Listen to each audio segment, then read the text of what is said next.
আপনাদের উদ্দেশ্যে বলতে চাই, মাঝে মাঝে বউকে নিয়ে এখানে সেখানে ঘুরতে যাবেন, পিকনিক স্পট গুলোতে যাবেন, কথা বলে মাঝে মাঝে বউকে নিয়ে সমুদ্রের সৈকতে কক্সবাজার কুয়াকাটায় চলে যাবেন, কথা বলে যাবেন, কোনো সমস্যা নাই। তবে পর্দা করায়, কি করায়, কথা কয় না, বউকে পর্দা করায়। এখন বউকে বেপর্দাই নিয়ে চলাফেরা করবেন, তাহলে তো হবে না, কথা বলে ঠিক কিনা? রাগ করতেছেন আপনারা? এদিক খেয়াল করেন, অনেক ছেলে পেলে আছে বউকে নিয়ে কক্সবাজার যায়, হ্যাঁ, বউকে ঘোড়ার উপর তুলে দেয়, তারপরে ওই জায়গায় ক্যামেরাম্যান থাকে, ওইগুলো দিয়ে সুন্দর সুন্দর ছবি, হ্যাঁ, সমুদ্রের ঢেউয়ের সাথে বউ লাফাচ্ছে, হাফ প্যান্ট পরে গোসল করছে, সেগুলো ছবি ফেসবুকে ছাড়ে। প্রিয় তোমাকে নিয়ে কক্সবাজারে স্মৃতি মধুর কিছুদিন, কয়েকটি ছবি বন্ধুদেরকে দেখার জন্য আপলোড করলাম। যেই যুবক তার বইয়ের ছবি ফেসবুকে ছাড়ে, একটা ছোট লোক, বউ পার্সোনাল জিনিস, ঘরের জিনিস, নিজে একা দেখার জিনিস, ফেসবুকে বইয়ের ছবি ছাড়া যায় না, কথা বলতে কি? রাগ করছেন আপনারা? বোকা কোথাকা। কসমেটিক কিনে দেয়, শাড়ি গহনা কিনে দেয় মানুষকে দেখানোর জন্য না। আল্লাহ যুবকদের হেদায়েত দান করুক, জোরে বলুন আমিন। কষ্ট হয়, কষ্ট হোক, সমস্যা নেই। বউকে নিয়ে যাবেন বোরকা পরায়, পর্দা করায়া, সুন্দর করে কক্সবাজারে ঘুরবেন আর বলবেন, বিবি তাকায় দেখো সমুদ্রে কি সুন্দর, আল্লাহর কত অপরূপ সৃষ্টি, সমুদ্রে ঢেউ, পাশে দাঁড়িয়ে আছে আমার সোনা বউ, জানবে না তো কেউ। বউ খুশি হয়ে যাবে। একটু এখানে সেখানে ঘুরতে নিয়ে যাবেন, পারবেন তো ইনশাআল্লাহ? যেখানে ভদ্র লোকেরা যায়, তাই বলে বউকে নিয়ে সিনেমা হলে যান না। এ যুবক, দুনিয়ার একটা মেয়ে যদি ভুল করে রং নাম্বারে মিস কল দেয়, তুমি আমি পাগল হয়ে যায়, 17টা সিম কার্ড পরিবর্তন করে হলেও ওই মেয়েকে কল দিয়াই। মেয়ে তখন বলে, ভাইয়া সরি, ভুল করে আপনার কাছে কল দিয়েছি। বলে, সরি বলে লাভ নাই, নিভানো আগুন কেন জ্বালাইলি, এখন ভালোবাসা দিবি কিনা বল, কথা কয় না? ভুল করে মেয়ে মানুষ ফোন দেয় না আপনাদেরকে? রাগ করছেন? কুড়িগ্রামের এক মহিলারা 3:30টার পরে আমাকে ফোন দিয়ে বলে, হ্যালো, কে তুমি? সোহেল। আমি তখন বললাম, না আমি সোহেল নামে একটা হুজুর মানুষ। কয়, ঢং করো না, রাত চলে গেলে আফসোস করবা। ও কি তাহাজ্জুদ পড়ার জন্য ডাকতেছে? রাগ করতেছেন মনে হয়। এজন্য অনেক যুবক আছে মোবাইলের পাগল, এই মোবাইল যুব সমাজকে নষ্ট করে দিল। সারা রাত মোবাইলে চ্যাটিং করে বান্ধবীর সাথে কথা বলে, কথা কন না কেন? এই মোবাইল সর্বনাশ করছে কি না? মোবাইলের ওজন কম, কিন্তু এইটা মোবাইল দিয়া পাপের ওজন বেশি। মোবাইলে প্রেম ভালোবাসা করে জীবন নষ্ট করে এরকম যুবক আছে না নাই? না, পাবনার ছেলেরা অবশ্য ভালো, এরা মোবাইলে গুনাহ করে না। কি এই মোবাইল সর্বনাশ করছে কিনা? দেশে মোবাইল আইছে, সিটি বন্ধ হইয়াছে, দিওয়ানা বানাইছে, পোলা মায়ার মনের কথা ভাসে বাতাসে। না থাক, বলবো না। দেশে মোবাইল আইছে, সিটি বন্ধ হইয়াছে, দিওয়ানা বানাইছে, পোলা মায়ার মনের কথা ভাসে বাতাসে, পোলা মায়ার মনের কথা ভাসে বাতাসে। ও দেখো পোলা পানের মন বাদা ফেসবুকে এখন, ও দেখো পোলা পানের মন বাদা ফেসবুকে এখন, মোবাইলে চ্যাটিং কইরা কাটাই সারাক্ষণ। এই মোবাইল পাইয়া দেখো মদনের মাইয়া, এই মোবাইল পাইয়া দেখো মদনের মাইয়া, কি কাণ্ড ঘটাইছে, স্বামী সংসার রাইখা নাকি পালাইয়া গেছে। সে যে স্বামী সংসার রাইখা নাকি পালাইয়া গেছে। দেশে মোবাইল আইছে, সিটি বন্ধ হইয়াছে, দিওয়ানা বানাইছে, পোলা মায়ার মনের কথা ভাসে বাতাসে। ও দেশে টিকটক আসিয়া সব গেল ভাসিয়া, কথা কয় না? মহিলা মানুষ রান্না করে, ওটা টিকটক ভিডিও করে, মাছ কোটে তার টিকটক ভিডিও করে, স্বামীর সাথে যদি একটু গল্প করে তারও টিকটক ভিডিও করে। টিকটকের নেশা আছে না নাই? দেশে টিকটক আসিয়া সব গেল ভাসিয়া, সিদ্দিক সোরা নায়ক হইছে আইডি খুলিয়া। এই মোবাইলে হাই কি জাদু আছে ভাই, এই মোবাইলে হাই কি জাদু আছে ভাই, পোলা পান বুঝাছে, পড়ালেখা তুইলা রাখছে সপ্তম আকাশে। পড়ালেখায় তুইলা রাখছে সপ্তম আকাশে। আল্লাহ যুবকদের হেদায়েত দান করুন, জোরে বলুন আমিন। আমার ভাইয়েরা লম্বা হবে, লম্বা করবো না। হে যুবক, তোমাদের পায়ে হাত দিয়ে অনুরোধ করে বলে যাই, বিয়ের আগে অবৈধ প্রেম ভালোবাসা করা যাবে? জোরে বলেন যাবে? 20 বছর বয়স হয় নাই, বাড়িতে এসে বলে আব্বা উত্তরপাড়া লাকিকে কথা দিয়েছি, রাজি থাকলে 1 সাবুন, না হলে 2 সাবুন। পিতা মাতা রাজি হয় না, পালিয়ে যা বিয়ে করে। 3 মাস পরে ভালোবাসা থাকে না, জানলা ভেঙে পালিয়ে যায়। কথা ঠিক কিনা? এই জন্য বিয়ের আগে কোনো অবৈধ প্রেম ভালোবাসা করা যাবে? পিতা মাতা পছন্দ করে বিয়ে দেবে যেখানে বরকত আছে। পিতা মাতার পছন্দের মেয়েকে বিবাহ করবা, জীবনে অনেক সুখ পাইবারে যুবক। বাদশাহ হারুনুর রশিদের নাম আপনারা শুনছেন? উনি বয়স্ক মহিলাদেরকে আটা দিতেন, আটা। প্রত্যেক মাসে কার্ড সিস্টেমে কি দিত? আটা দিত। এক বুড়ি মহিলা নিয়মিত মাসে মাসে আটা পায়। 2 মিনিট এই কথা বলে সামনের দিকে যাবো, কষ্ট হয়। একটা তাকবীর দেন, লিল্লাহি তাকবীর। এদিকে খেয়াল করেন তো। ওই বুড়ি মহিলা চিন্তা করলো, বাদশা তো আটা দেই, কিন্তু আটাটা এত মোটা না হয়, যদি একটু চিকন হয় তাহলে রুটিগুলো বানাইতে ভালো হয়, খাইতেও মজা লাগে। আমার ভাইয়েরা গভীর মনোযোগ দিয়ে শুনবেন। এইবার বুড়ি মহিলা অভিযোগ নিয়ে বাদশাহ হারুনুর রশিদের দরবারে হাজির হয়ে গেছে।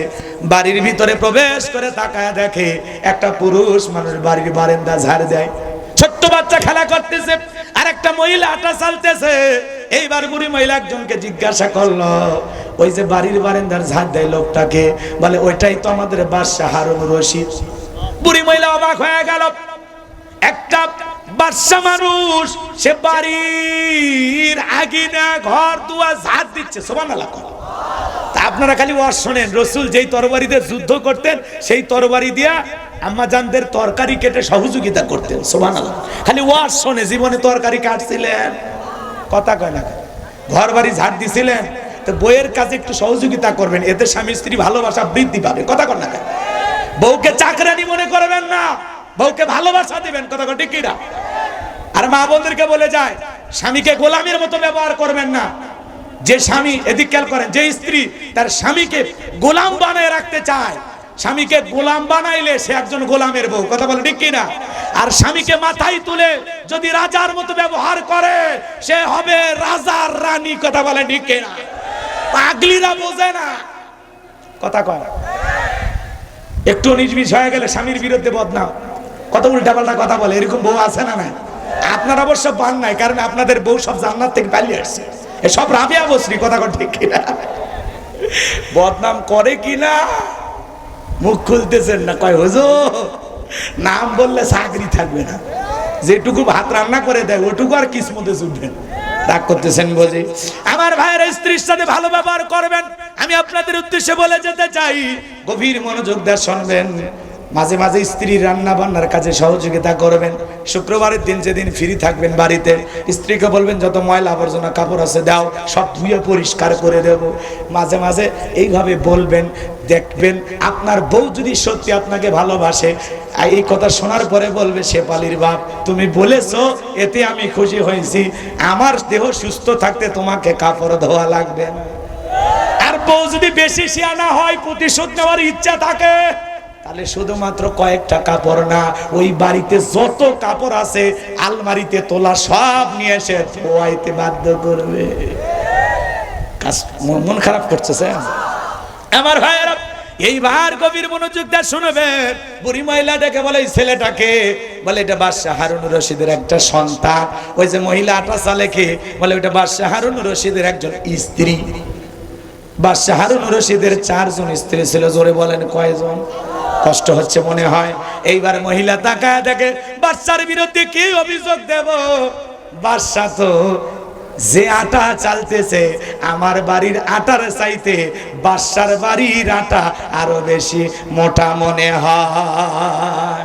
বুড়ি বলে, বাদশার বিরুদ্ধে অভিযোগ দেওয়ার জায়গা নাই, কারণ বাদশা আমারেও যেইটা খাওয়ায়, বাদশা নিজেও সেইটা খায়। মারহাবা বলে। এটাই তো নেতা, নেতা যা খাবে জনগণকে তাই খাওয়াবে। আর আমাদের সমাজের নেতারা জনগণ ডাস্টবিনের খাবার ক্ষুধার্ত হয়ে কেড়ে কেড়ে খায়, কুকুরের সাথে খাবার ভাগাভাগি করে খায়। একটা নারী তার দেহকে বিক্রি করে 500 টাকা 1000 টাকার বিনিময়ে বিক্রি করে পেটের খাবার জোগাড় করে। এরপরে ওরা ক্ষমতার চেয়ারে বড় বড় কথা বলে, আমরা দারিদ্র মুক্ত বাংলাদেশ গড়েছি। কথা কন না আপনারা, ভালো করে বোঝার চেষ্টা করবেন আমি যে কথা বলতে চাচ্ছিলাম। এইবার বুড়ি মহিলা চলে আসলো, বাদশা হারুনুর রশিদ তাহাজ্জুদের নামাজ আদায় করে। আল্লাহ তাআলার বান্দা, আল্লাহকে কত মোহাব্বত করতেন আর ভয় করতেন জানেন? বাদশা তাহাজ্জুদের নামাজ আদায় করে ছদ্মবেশ ধারণ করে জনগণের দুঃখ দুর্দশা দেখার জন্য বাহিরে বাহিরে ঘুরতেন। আমার ভাইয়েরা, দিনের বেলায় যেই বুড়ি বাদশার বাড়িতে, রাতের বেলায় ঘটনাক্রমে বাদশা সেই বুড়ির বাড়ির ধার দিয়ে হেঁটে যাচ্ছে। এইবার বুড়ি মহিলা তাহাজ্জুদ পড়ে আল্লাহর কাছে দোয়া করতেছে, নেতা যদি ভালো হয়, নেতাও তাহাজ্জুদ পড়বে, জনগণও তাহাজ্জুদ পড়বে। এমন নেতা দরকার যে নেতা তার ইমামতিতে মুরিদদেরকে নিয়ে, তার কর্মীদেরকে নিয়ে নামাজ আদায় করবে। কথা বলেন না কেন? আমিরে জামাত গতকালকে ঢাকায় বক্তব্য দিকে থেকে চোখের পানি ছেড়ে দেখে দিয়েছেন, আর বলেছেন এখনো অনেক জীবন্ত লাশ হাসপাতালের বেডে শুয়ে কাতরাচ্ছে। তোমাদের খবর আমরা নিতে পারি নাই, তোমরা যে কষ্ট করেছো এদেশের জনগণ কোনোদিন তা বলবে না। আমরা তোমাদের খোঁজ খবর ভালোভাবে নিতে পারি নাই, এই জন্য তোমরা আমাকে মাফ করে দিও। আমার ভাইয়েরা, আমিরে জামাত চোখের পানি ছেড়ে যেমন ভাবে কান্না করেছেন, যত মানুষ সেই সমাবেশে গিয়েছেন সবাই চোখের পানি ছেড়ে দিয়ে কান্না করেছেন। আমিরে জামাত ডক্টর শফিকুর রহমান কাঁদতে কাঁদতে বলেছেন, দুর্দিনে আপনারা যেভাবে আমাদেরকে সহযোগিতা করেছেন, পাশে থেকেছেন, ভবিষ্যতে সহযোগিতা করবেন। এখন থেকে আপনাদের দায়িত্ব আরো বেড়ে গেছে। এদেশের মানুষের কল্যাণের জন্য, শান্তির জন্য যত ধরনের কাজ করা দরকার আমরা কাজ করে যাব। কাজের বিনিময়ে আমরা কোনো বেনিফিট চাই না।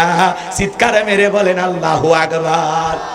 নেতা এমন মানুষকেই বলে যারা নিঃস্বার্থভাবে কাজ করতে চায়। আল্লাহু আকবার বলেন।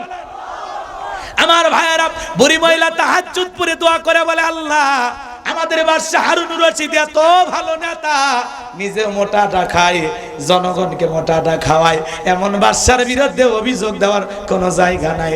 আল্লাহ গো, আমি আমার নেতার জন্য দোয়া করি, আল্লাহ আমার বাদশা হারুনুর রশিদের হায়াত তুমি বাড়াইয়া দাও। নেতা ভালো বলে জনগণ হাত তুলে বলে, আল্লাহ নেতার হায়াত বাড়া দাও। আর নেতা যদি জালেম হয়, জনগণ হাত তুলে বলে, আল্লাহ জালেমের মৃত্যু দাও। কথা কয় না আমার ভাইয়েরা। বাদশা হারুনুর রশিদ মনে মনে খুশি হয়ে গেল, কারণ আপনি যদি জনগণের জন্য কাজ করেন, বাজান গোমার জনগণ কলিজা দিয়ে মোহাব্বত করবে। কথা বলেন ঠিক কি না? এইবার 2 নাম্বার দোয়া করে বলে, আল্লাহ বাদশা হারুনুর রশিদের একটা ছেলে সন্তান দেখলাম, সে যেন অকাল মৃত্যুবরণ করে, তাড়াতাড়ি করে মারা যায়। বাদশা চমকে উঠছে, বুড়ি কয় কি রে?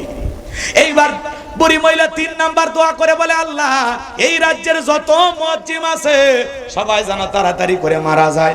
বাদশা হারুনুর রশিদ মনে মনে বলে, বুড়ি রে 1 নাম্বার দোয়া করলি, ভালো লাগলো, হায়াত কামনা করলি, কিন্তু আমার ছেলে মারা যাওয়ার দোয়া কেন করলি? রাজ্যের মুয়াজ্জিম মারা যাওয়ার দোয়া কেন করলি? আগামী কালকে আমার দরবারে তোমারে জিজ্ঞাসা করব, এই দোয়াগুলো করার পিছনে কারণ কি? বুড়ি এই দোয়াগুলো কেন করেছিল আপনারা কি শুনবেন? হাত তোলেন কারা কারা শুনবেন। লিল্লাহে তাকবীর। হাত নামান।